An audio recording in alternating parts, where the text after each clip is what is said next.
Descriptive ethics, also known as comparative ethics, is the study of people's beliefs about morality.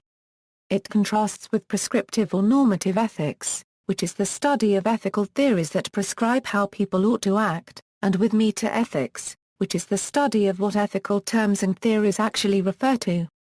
The following examples of questions that might be considered in each field illustrate the differences between the fields. Descriptive ethics, what do people think is right? Meta-ethics, what does right even mean? Normative ethics, how should people act? Applied ethics, how do we take moral knowledge and put it into practice? What is descriptive ethics? Descriptive ethics is a form of empirical research into the attitudes of individuals or groups of people.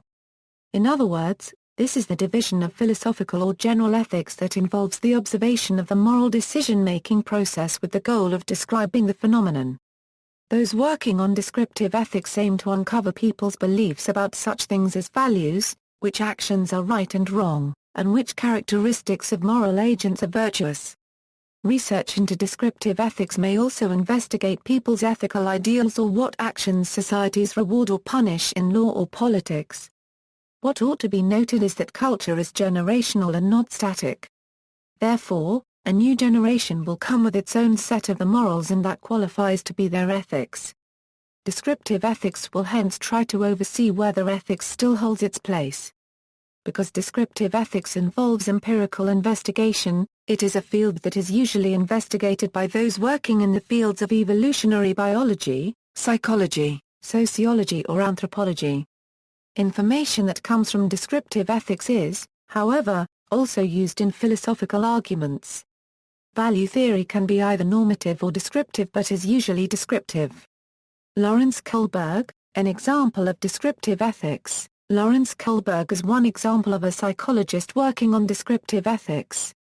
In one study, for example, Kohlberg questioned a group of boys about what would be a right or wrong action for a man facing a moral dilemma: should he steal a drug to save his wife, or refrain from theft even though that would lead to his wife's death?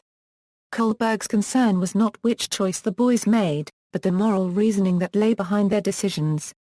After carrying out a number of related studies, Kohlberg devised a theory about the development of human moral reasoning that was intended to reflect the moral reasoning actually carried out by the participants in his research.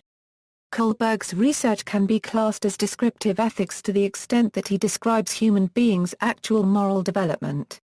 If, in contrast, he had aimed to describe how humans ought to develop morally, his theory would have involved prescriptive ethics.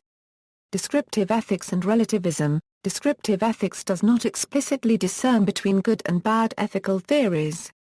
This can be interpreted in two ways. Descriptive ethics claims, implicitly or explicitly, that amorality is moral. Descriptive ethics thus embraces moral relativism. Or, descriptive ethics makes no claim that amorality is moral.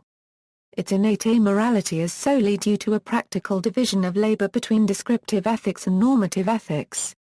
The first position holds descriptive ethics to be in competition with normative ethics, whereas the second holds it as complementary to normative ethics. References. See also, List of ethics topics, Lawrence Kohlberg, Meta-ethics, Moral reasoning, Moral psychology.